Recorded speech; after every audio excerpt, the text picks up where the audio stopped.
This is the Khmer Times News. My name is Paolo Bornini, and these are your headlines.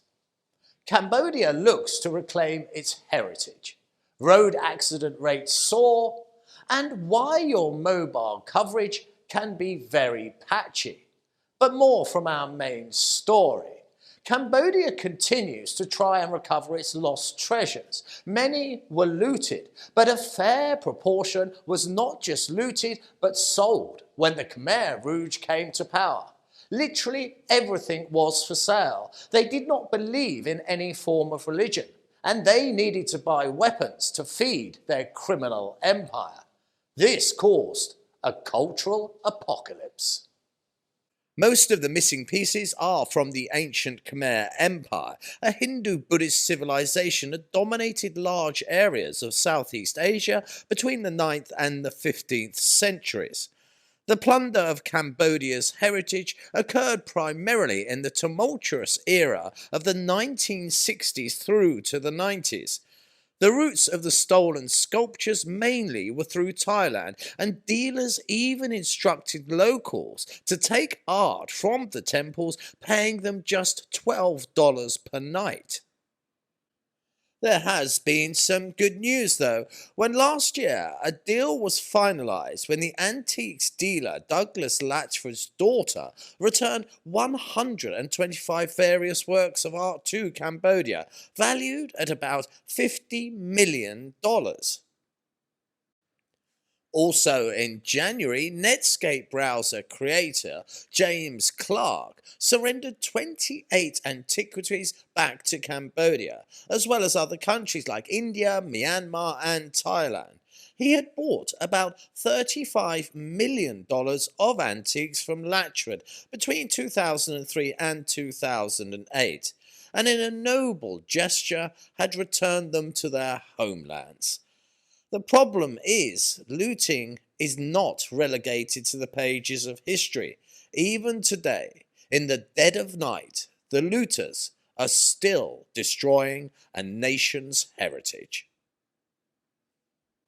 According to the National Police, the number of traffic accidents in the first 6 months of this year have soared to more than 1,600 incidents, with nearly 950 deaths. But according to some, complying with the law may not mean less fatalities.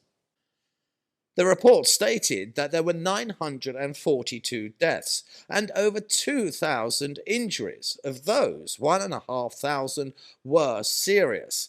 Motorcyclists accounted for over 81% of fatalities. 759 riders were killed, and of that, over 500 were attributed to not wearing helmets. The director of the Institute for Road Safety said there were 3 reasons why the number of traffic accidents has surged. The main is because traffic police have been busy with recent commune elections. They have not been able to enforce the law.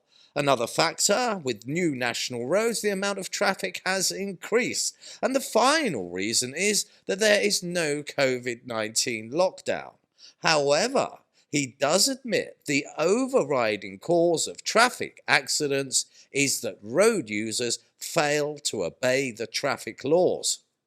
With over 80% of fatalities being on motorcycles, then surely this appalling figure could be dramatically reduced by not only enforcing a helmet policy, but stopping the sale of helmets that are woefully inadequate at protecting the rider.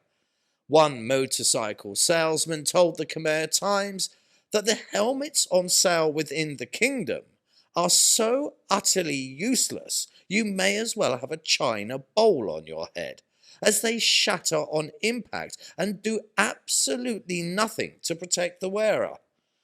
They are sold, it seems, only to comply with the law and not to protect the rider. Air travel is taking off, as numerous airlines have applied to resume flights to Cambodia, and the number of passengers at airports has increased.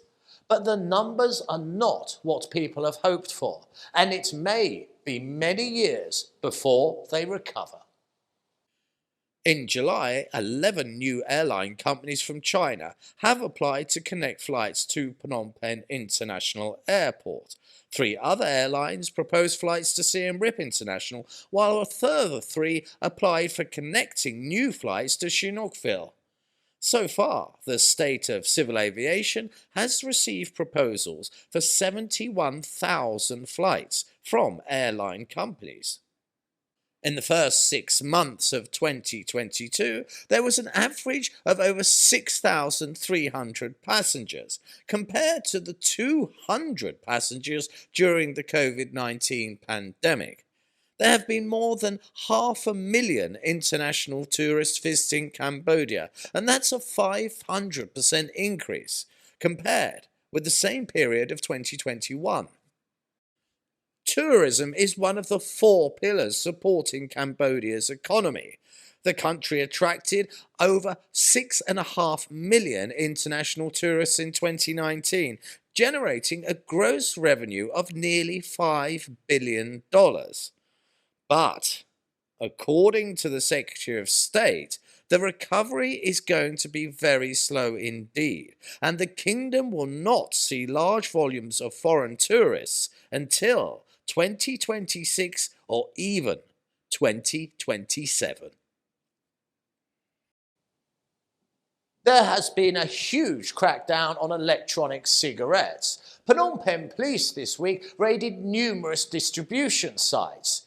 This is a continuation by police to stamp out the sale and use of what is fast becoming a toxic trend amongst the young.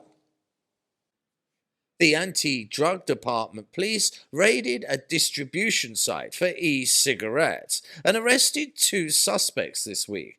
The raid took place within Phnom Penh and was one of many, and there were arrests and seizures. Authorities are stepping up their campaign against vaping across the country, and it is students and youths who are the main targets.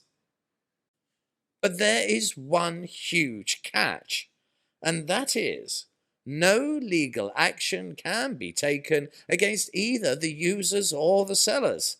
The authorities are aiming to reverse the trend by creating awareness of the ill effects of smoking electronic cigarettes. One student said to the Khmer Times, "Many countries have strict controls on tobacco products, but here in our country, tobacco companies can cooperate with the Ministry of Education and public and private education institutions. Why is this so?" And that is a very good point, and add in that neither the sale or use of vapes is illegal, and one is left wondering as to how this all adds up in reducing the trend of the use of nicotine amongst the young. The policy, at current, seems to be a little confused. The phone network can be patchy or even non-existent in outlying areas, and the reason for this is simple. Telecom companies want to throw their coverage net where there are the most customers, but that often leaves many in less populated areas with no service at all. The PM himself addressed this problem earlier this week. The Prime Minister has directed mobile phone companies to improve their services in rural and remote areas so that people, especially tourists, can get better access to mobile services. He said that all mobile phone companies need to strengthen and expand their current services. The Prime Minister said that the expansion of mobile phone networks will make it easier for people to use the internet when they visit tourist destinations. He referenced the fact that telephone signals are often not available or weak when outside of city limits. A minister added to that by saying, "Although there are antennae that can provide adequate service, some suppliers save costs by reducing the capacity of their transmitters.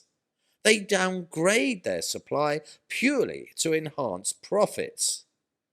Now, what he means by that is they limit the bandwidth to amplify profits, but that gives rural customers a very poor service or no service at all, as the companies themselves focus on the cities where the big profits lay. And now it's time to look at our sports news.